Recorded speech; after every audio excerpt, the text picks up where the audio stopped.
All right, so the next part of properties of logarithms and their applications is the properties of logarithms.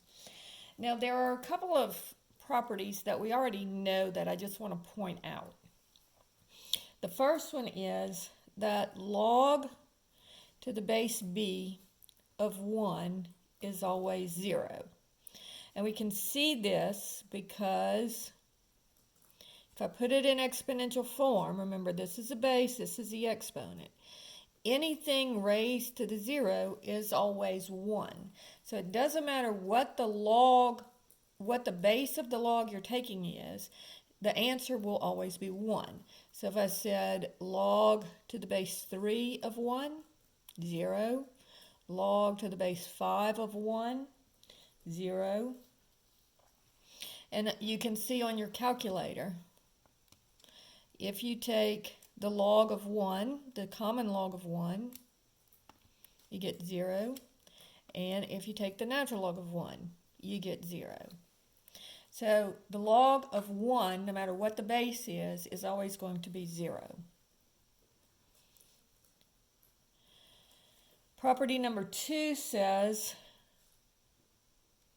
log to the base b of b is always 1. Because again,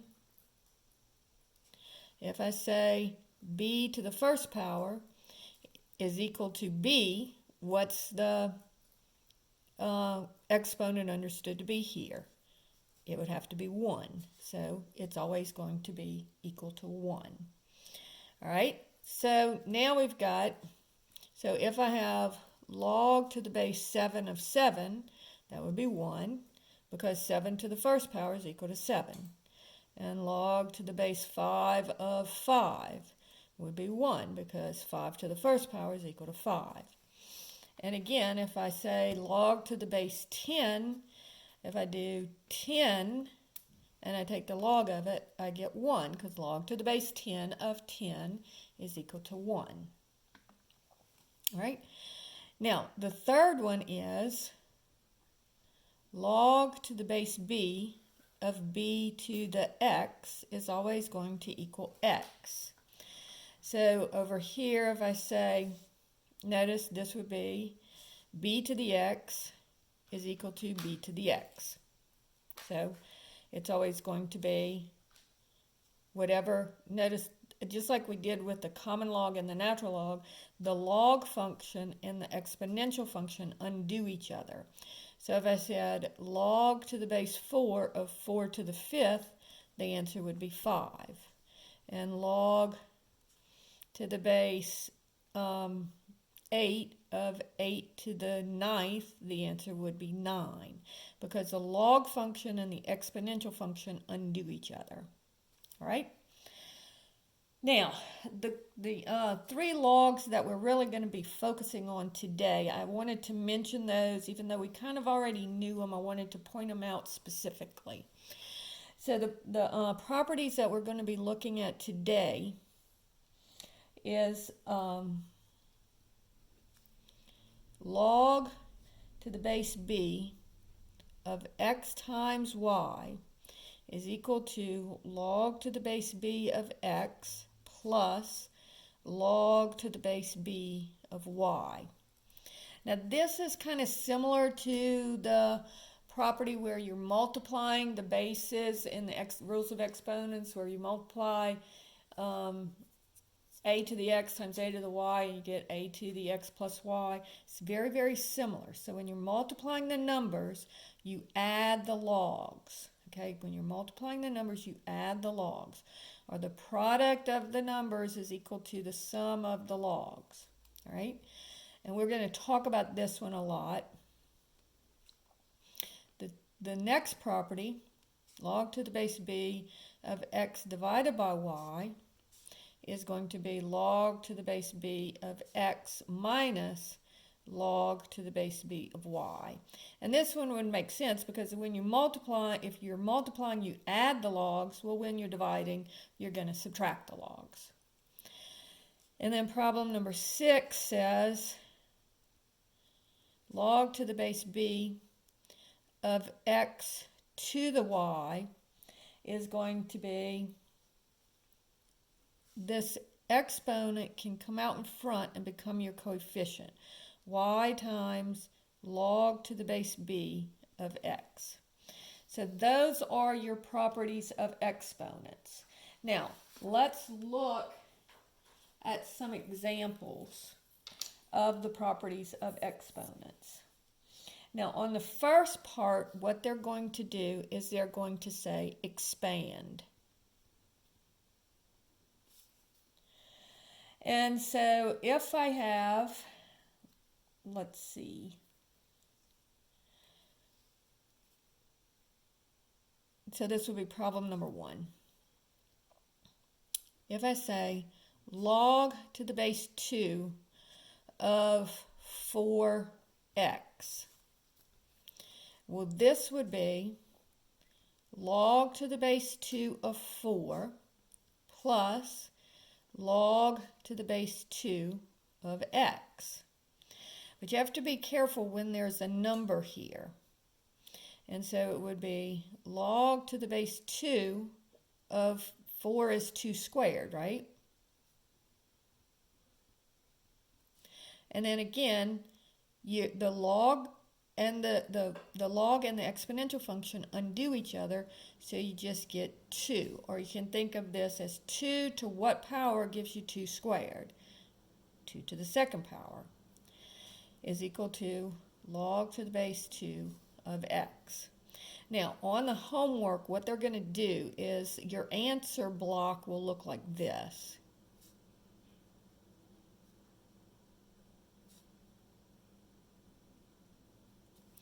And so in the block, you would put 2 for this 2, and then the log is the base 2, and then the x would go into that block. So that's how you would write your answer on the homework. Okay, problem number 2. If I have log to the base 3 of 3 over y, this would be, so here I'm dividing the numbers, so I'm going to subtract the logs. Log to the base 3 of 3 minus log to the base 3 of y. And so again, on your homework, what is log to the base 3 of 3? That would be 1. So this would be 1 minus log to the base 3 of y. So on your homework, it's going to look like this.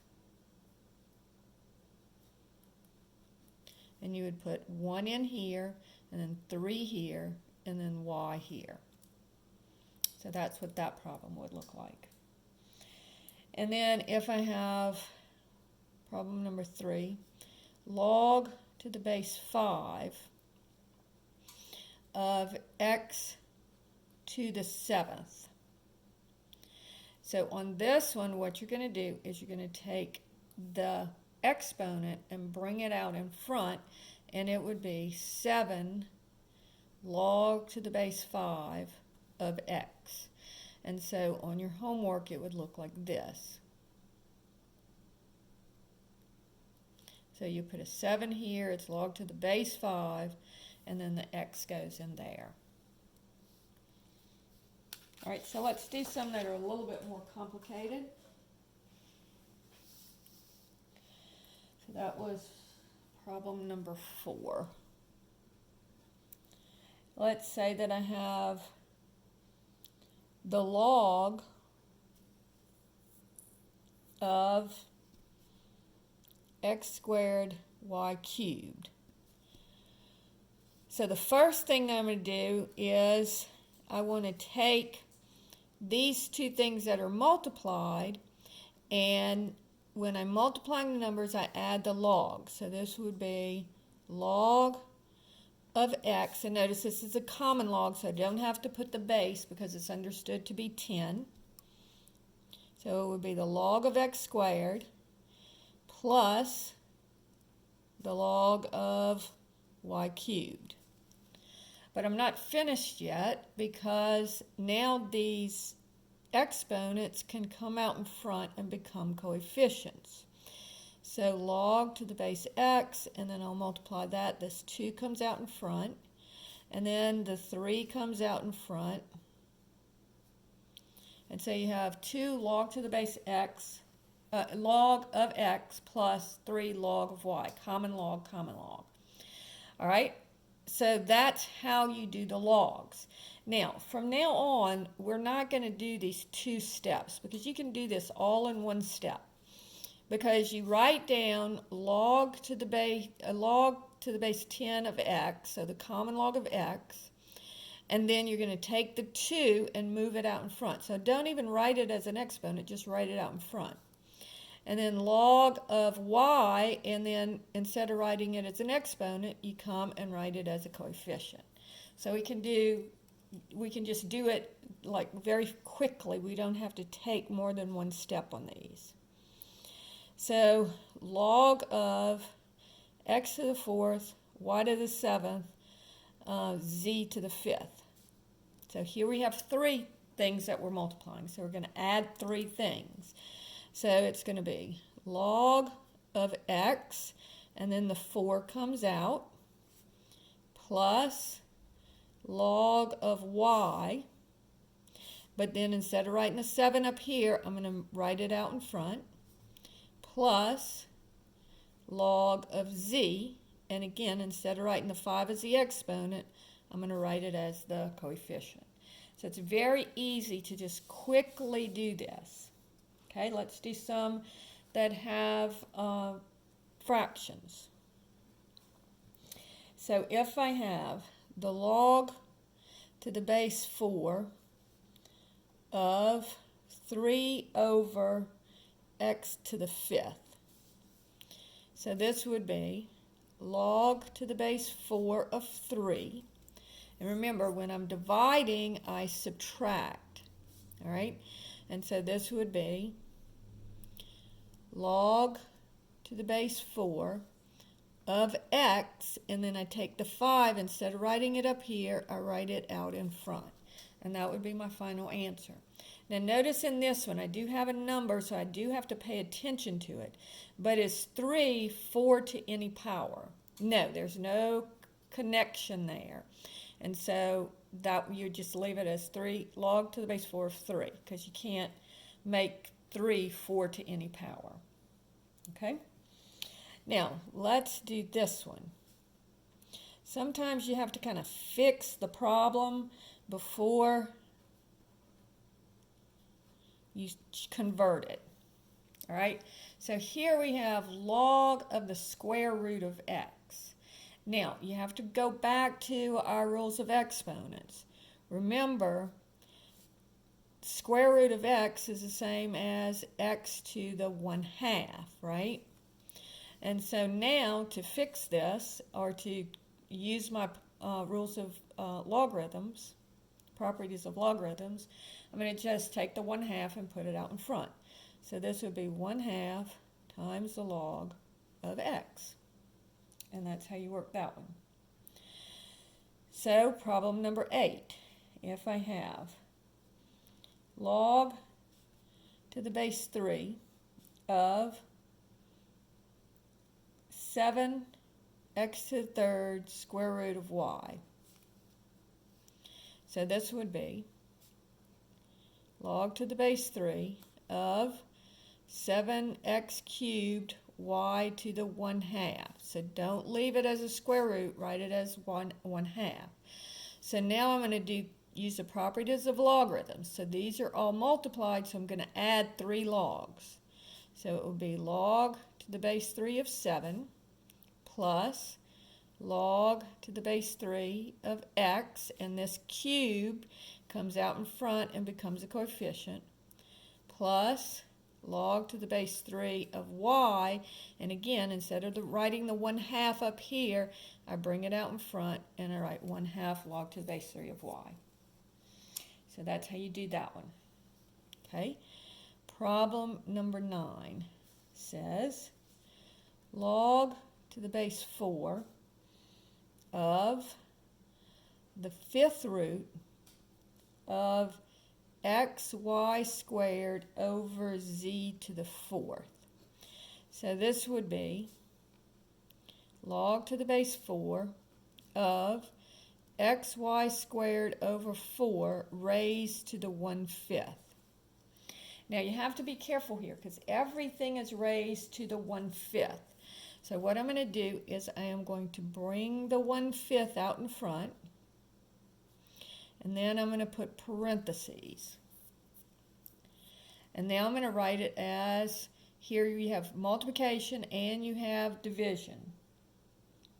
So this would be log of x, and it's not raised to any power because I've already done the 1/5, plus log to the base 4 of x, plus log to the base 4 of y, and the square comes out and becomes a 2, and then minus log, and it's minus because anything in the denominator gets a negative, log to the base 4 of 4.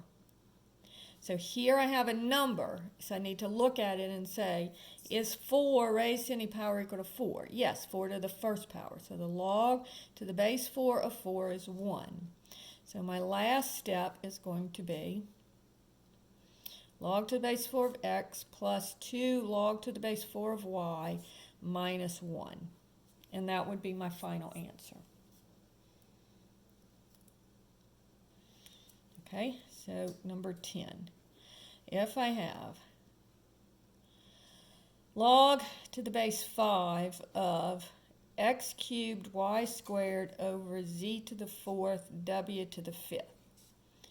So anything in the numerator is going to be added, and anything in the denominator is going to be subtracted.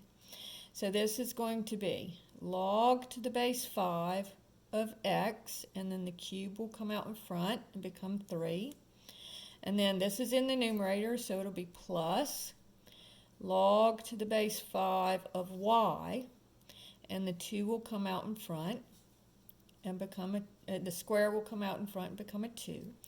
Now the z is in the denominator, so it's going to be negative. So minus log to the base 5 of z, and again the 4 comes out in front. And then notice also the w is in the denominator. So it's also going to be subtracted because this is all being divided by the w to the 5th. So this would be log to the base 5 of w, and then the 5 comes out in front and becomes the exponent. So that's how you do that one. And let's do one more. Let's say common log of 2.7 times 10 to the 4th over x to the negative 2. Now on these, I would suggest that you fix this first. Don't leave it with a negative exponent. So this would be 2.7 times 10 to the 4th. And remember, the negative exponent means take the reciprocal. So then the x squared will come up into the numerator. And this is kind of confusing because this looks like an x, but that means multiplication. So this is going to be the log of 2.7 plus the log of 10 to the 4th plus the log of x, and then the 2 comes out in front. Now, we have numbers here without x's, so we need to think about this. So this is common log to the base 10 of 2.7. Now, 2.7 is not 10 to any power. But this one I can fix. So the first one I have to leave. But log to the base 10 of 10 to the 4th says 10 to what power gives me 10 to the 4th. So this is just going to be 4. So remember, the log and the exponential function undo each other, and you just get 4. And so that would be the answer on that one. Now you do have to, I've thought of two more things that I want to show you. If I have log to the base 4 of 16x plus 4y. Now on this one, these are added, so I can't do anything when I'm adding the numbers that I'm taking the logs of. That's not the property. The property says that when you're multiplying these numbers, then you add the logs. But notice I can factor out a 4 here. So before I can use my properties of logs, I have to fix this one. So this would be 4 times 4x plus y. So dividing this by 4, I get 4x. Dividing by this by 4, I get y. So just factoring out the common factor. Now I do have multiplication. So I am multiplying this times this. So this is going to be log to the base 4 of 4 plus log to the base 4 of 4x plus y. And so this becomes log to the base 4 of 4 is 4 to what power gives me 4? Would be 4 to the first power plus log to the base 4 of 4x plus y. Now notice you can't do anything with this 4 because it's got the x with it. And because of this addition in the problem, I can't break that up in any way. So the only way you can break it up is when it's multiplication. You see, if it's multiplication or division, then I can break it up. But if it's addition or subtraction, I cannot break it up into separate logs. And then problem number 13, if I have the natural log of 5x squared plus 65x plus, plus 200. All right, so first I notice I can take out a 5. So I need to change this into multiplication. So first look for your common factors. Take out your 5. And then you're left with x squared plus 15x plus 40. I'm going to look at the factors of 40. So that would be 1 times 40, 2 times 20. 3 won't go into it. 4 times 10. And 5 times 8. And nothing adds to give me 15, so I'm done. So this would just be, so I just have one multiplication. I have to leave that as addition. So this would be the natural log of 5 plus the natural log of x squared plus 15x plus 40. And so this, and I can't do anything with that, and this I can't do anything with either. All right, one more. Well, I'm about out of time, so we're going to stop there, and I'll do the condensing on another video.